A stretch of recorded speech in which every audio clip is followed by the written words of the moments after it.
Hello friends, welcome to my YouTube channel. आज हम लोग इस वीडियो में पढ़ेंगे BA first semester English literature में short story the diamond necklace, जो कि लिखी है गायदे मुहफ़्फ़ज़ानी। तो शुरू करते हैं। कहानी का जो हम समरी पढ़ेंगे वो हिंदी में पढ़ेंगे, जिससे हम इसकी जो कहानी है अच्छे से समझ सकें। और जब हम लॉन्ग क्वेश्चन पढ़ेंगे तो वो इंग्लिश का हिंदी में साथ साथ ट्रांसलेट करके पढ़ेंगे, जिससे हम एग्जाम में अच्छे से लिख सकें। तो शुरू करते हैं। कहानी का सारांश। मैथिल्डे की सुंदरता और निर्धनता। मैथिल्डे पेरिस में रहती थी। वह बहुत सुंदर थी। उसका पिता क्लर्क था। इससे मैथिल्डे के मार्ग में दो कठिनाइयां आईं। पहली, उसका पिता निर्धन था, इसलिए वह उसको दहेज नहीं दे सकता था। दूसरी, उसकी स्थिति निम्न थी, इसलिए मैथिल्डे बड़े मनुष्यों से नहीं मिल सकती थी। यदि वह उनसे मिल पाती तो वह उनमें से किसी को अपने सौंदर्य से आकर्षित कर लेती। वह ऐसा नहीं कर सकी। अतः उसे एक निर्धन मनुष्य से विवाह करना पड़ा। उसका नाम लाइसेल था। वह सार्वजनिक शिक्षा के मंत्रालय में साधारण क्लर्क था। आगे पढ़ेंगे। मैथिल्डे का दुखी जीवन। मैथिल्डे का विवाहित जीवन बहुत दुखपूर्ण था। वह निर्धन क्लर्की की पत्नी थी, इसलिए उसको अच्छी वस्तु नहीं मिल सकती थी। उसे साधारण पोशाक पहननी पड़ती थी। उसे अपना घर पसंद नहीं था, उसकी दीवारें भद्दी थी। उसे कुर्सियां पसंद नहीं थी, वे पुरानी और टूटी हुई थी। उसे पर्दे पसंद नहीं थे, उसे अपनी गंदी नौकरानी पसंद नहीं थी। उसके पास अच्छी पोशाकें और आभूषण नहीं थे। इस प्रकार वह निर्धन थी। उसकी निर्धनता उसको बहुत क्रोध करती थी। मैथिल्डे की अभिलाषाएं। मैथिल्डे सुंदर और आकर्षक थी। उसके गुणों को उसकी सहायता करनी चाहिए थी। उसे धनी मनुष्य से विवाह करना चाहिए था। वह धनी मनुष्य की पत्नी होने के लिए योग्य थी, अतः वह अभिलाषाओं से भरी हुई थी। वह सब ऐश्वर्यों का उपभोग करना चाहती थी। वह सुंदर पोशाकें और आभूषण पहनना चाहती थी। वह भली-भांति सजे मकान में रहना चाहती थी। बहुत से नौकर चाहती थी। वह धनी और बड़े मनुष्यों से मिलना चाहती थी। वह उनसे तमाम दिन बातें करना चाहती थी। वह स्वादिष्ट भोजन खाना चाहती थी। उसका विचार था कि उसे ये सब वस्तुएं मिलनी चाहिए थी। वह उसको पाने के योग्य थी। वे उसको सुखी बना देते। आगे पढ़ेंगे। लाइजल और मैथिल्डे के लिए निमंत्रण। एक शाम को लाइजल दफ्तर से वापस आया। उसके हाथ में पत्र था। यह उसके और मैथिल्डे के लिए था। यह सार्वजनिक शिक्षा के मंत्री का था। उसने लाइजेल और मैथिल्डे को पार्टी में आने का निमंत्रण दिया था। पार्टी 18 जनवरी सोमवार की शाम होने वाली थी। अब है मैथिल्डे का क्रोध। लाइजेल मैथिल्डे को प्रसन्न करने के लिए निमंत्रण लाया था, पर वह प्रसन्न न हुई। उसने निमंत्रण को फेंक दिया।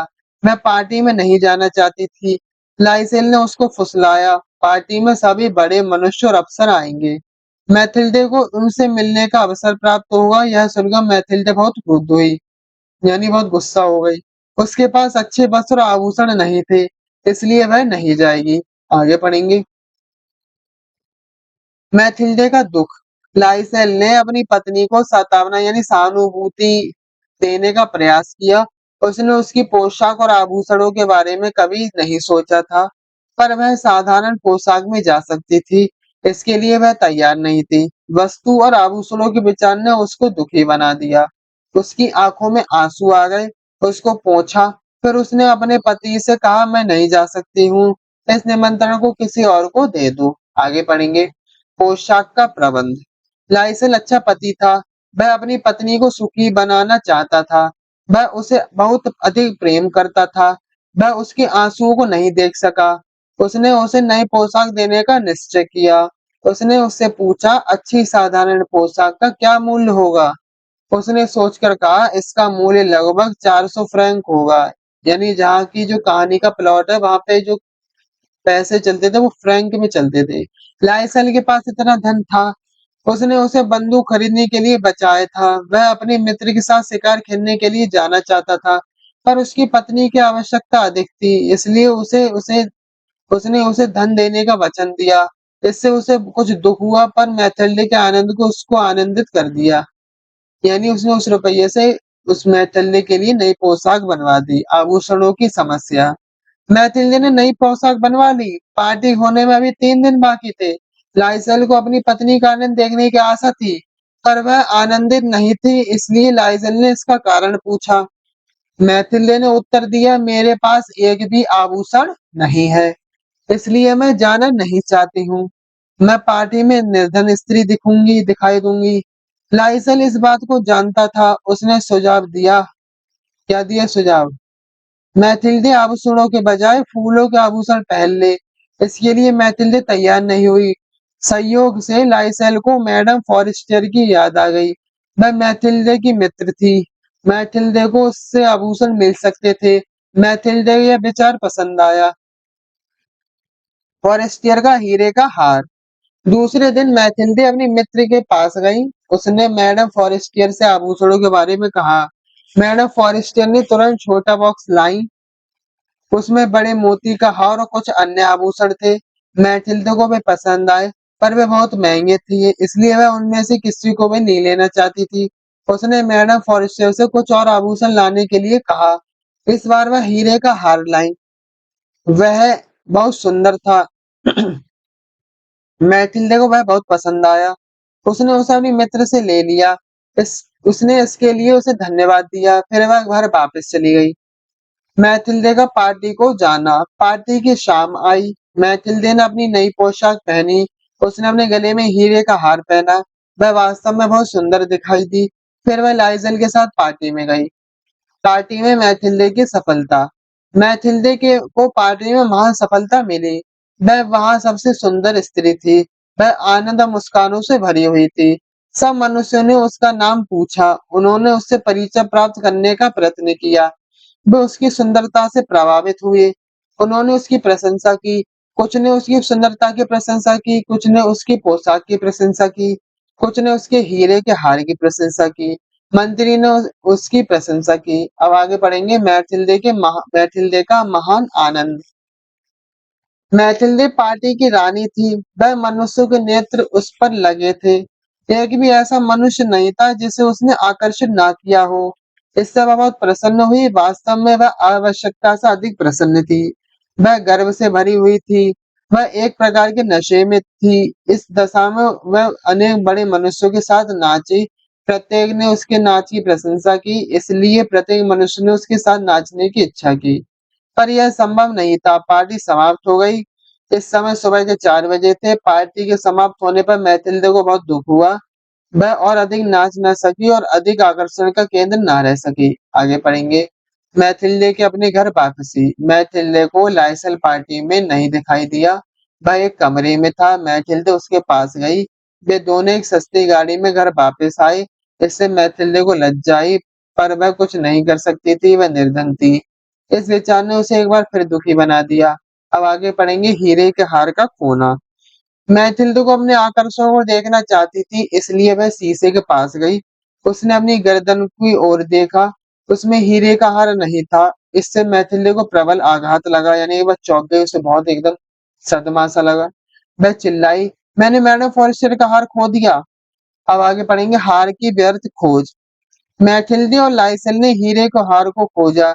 मैथिली ने अपनी जेबें खोजी। उसे उसमें हार नहीं मिला। लाइसल का विचार हुआ कि वह गाड़ी में गिर गया है, इसलिए वह गाड़ी की खोज में गया। उसने मार्ग में हार को खोजा। उसे वह कहीं नहीं मिला। वह गाड़ियों की सब कंपनियों में गया। उसे हार नहीं मिला। वह थाने में गया। पुलिस ने हार की खोज की, पर उसको हार नहीं मिला।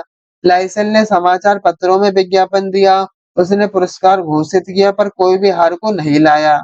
आगे पढ़ेंगे। लाइसल ने तमाम दिन हार खोजा। वह रात को लौटा।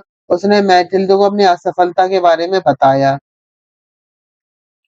आगे पढ़ेंगे। वह तमाम दिन उसकी प्रतीक्षा करती रही थी। उसने अपनी पोशाक भी नहीं बदली थी। उसे बहुत निराशा हुई। अब आगे पढ़ेंगे नई हार की खोज। लाइसेल और मैथिली बहुत दुखी हुए। उन्होंने मैडम फॉरेस्टर का हीरे का हार खो दिया था। उन्होंने सोचा कि क्या करना चाहिए। उन्होंने नया हार खरीदने का निश्चय किया। वे आभूषण बेचने वालों की कई दुकानों पर गए। अंत में उनको हीरे का एक हार मिल गया। वह बिल्कुल मैडम फॉरेस्टर के हार के समान था। उसका मूल्य 40,000 फ्रैंक था। आभूषण बेचने वाला 36,000 फ्रैंक लेने के लिए तैयार हो गया। नए हार का खरीदा जाना। लाइसल के पास केवल 18,000 फ्रैंक थे। उनको उसे उसका पिता दे गया था। उसे 18,000 फ्रैंक की और आवश्यकता थी। उसने उनको मित्रों के महाजनों से उधार लिया। मित्रों और महाजनों से उधार दिया लिया। उसके मित्रों ने कोई सूद नहीं लिया, पर महाजनों ने सूद की ऊँची दर ली। उन्होंने उससे इकरारनामे पर हस्ताक्षर करने को कहा। लाइजन ने ऐसा किया, अंत में उसे धन मिल गया। उसने आभूषण बेचने वाले को 36,000 फ्रैंक दिए और उसने हार को खरीद लिया। अब आगे पढ़ेंगे मैडम फॉरेस्टियर को हार की वापसी। लाइजल हार को लेकर घर आया। उसने उसे मैथिल्डे को लॉकर दिया। वह उसे मैडम फॉरेस्टियर के पास ले गई। उसने उसे डिब्बे में रख दिया था। उसे 3 दिन की देर हो गई थी। इससे मैडम फॉरेस्टियर को क्रोध आया। उसने मैथिल्डे से कहा, तुमको हार जल्दी लौटाना चाहिए था, पर उसने डिब्बे को नहीं खोला, इसलिए उसने हार को रंग नहीं देखा। इससे मैथिल्डे बहुत प्रसन्न हुई, घर वापस आ गई। आगे पढ़ेंगे पति और पत्नी का कठिन जीवन। लाइजल और मैथिल्डे को धन वापस करना था, इसलिए उन्होंने कड़ा परिश्रम करने का निश्चय किया। उन्होंने अधिक से अधिक धन बचाने का निश्चय किया। उन्होंने नौकरानी को निकाल दिया। उन्होंने अपना मकान बदल लिया। वे एक सस्ती अटारी में रहने लगे। मैथिल्डे घर का सब काम करने लगी। वह खाना बनाती थी, वह बर्तन और गंदे कपड़े धोती थी, वह कूड़े को गली में फेंकने जाती थी, वह अपनी अटारी में पानी भर के ले जाती थी, वह बहुत मामूली कपड़े पहनती थी, प्रतिदिन बाजार जाती थी, वह वहाँ सस्ती चीजें खरीदती थी। इस प्रकार उसने कड़ा परिश्रम किया और लाइसल के साथ भी यही बात थी। दिन में वह अपने दफ्तर में काम करता था। शाम को वह एक व्यापारी का हिसाब लिखता था। रात को वह हस्तलेख की नकल करता था। पति और पत्नी ने इस प्रकार 10 वर्ष तक काम किया।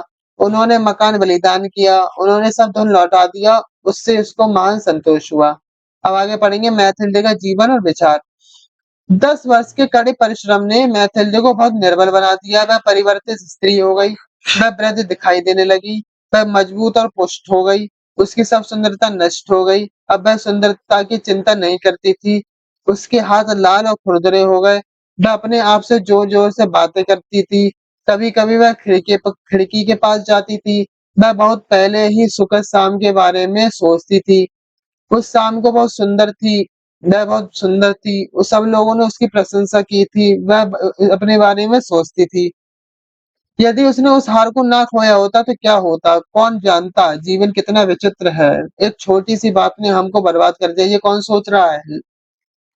ये सोच रही है मैथिल्डे। आगे पढ़ेंगे मैटिल्डे और फॉरेस्टर की भेंट। अब दोबारा इनकी भेंट होती है मिलान। एक रविवार की शाम को मैथिल्डे टहलने के लिए गई। संयोग से उसे मैडम फॉरेस्टर मिल गई। फॉरेस्टर का बच्चा उसके साथ था। वह अब भी जवान और सुंदर थी। मैथिल्डे उसके पास गई, पर फॉरेस्टर ने उसको नहीं पहचाना। उसने मैथिल्डे से कहा, मैं तुमको नहीं जानती हूँ। मैथिल्डे ने उसने अपना नाम बताया। उसे सुनकर मैडम फॉरेस्टर को बहुत आश्चर्य हुआ। आगे पढ़ेंगे हीरे की हार की कहानी। मैडम फॉरेस्टर ने मैथिल्डे से पूछा, तुम इतनी क्यों बदल गई हो? मैथिल्डे ने उसे हीरे के हार की कहानी सुनाई। उससे फॉरेस्टर का हार पार्टी में खो गया। उसे दूसरा हार खरीदना पड़ा। उसे 10 वर्ष से कड़ा परिश्रम करना पड़ा, तभी वह नया हार खरीद पाई। उसका मूल्य 36,000 फ्रैंक था। फॉरेस्टर को धक्का लगा और आश्चर्य हुआ। उसे मैथिल पर दया आई। फिर उसने मैथिल्डे से कहा, मेरा हीरे का हार असली नहीं था, उसका मूल्य केवल 500 फ्रैंक था। अब ये कहा क्या थी? आयरनी थी।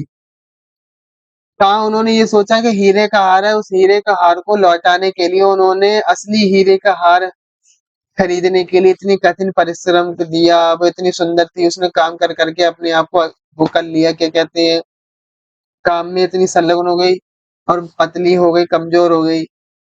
तो ये आयरनी आयरनी थी, विडंबना है। तो आज की वीडियो हम लोग यहीं समाप्त करेंगे। आज हम लोगों ने पढ़ी समरी द डायमंड नेकलेस की। चैनल को सब्सक्राइब, वीडियो को लाइक करें। जिस किसी को इस वीडियो की आवश्यकता हो उसको इसकी लिंक शेयर करें। धन्यवाद।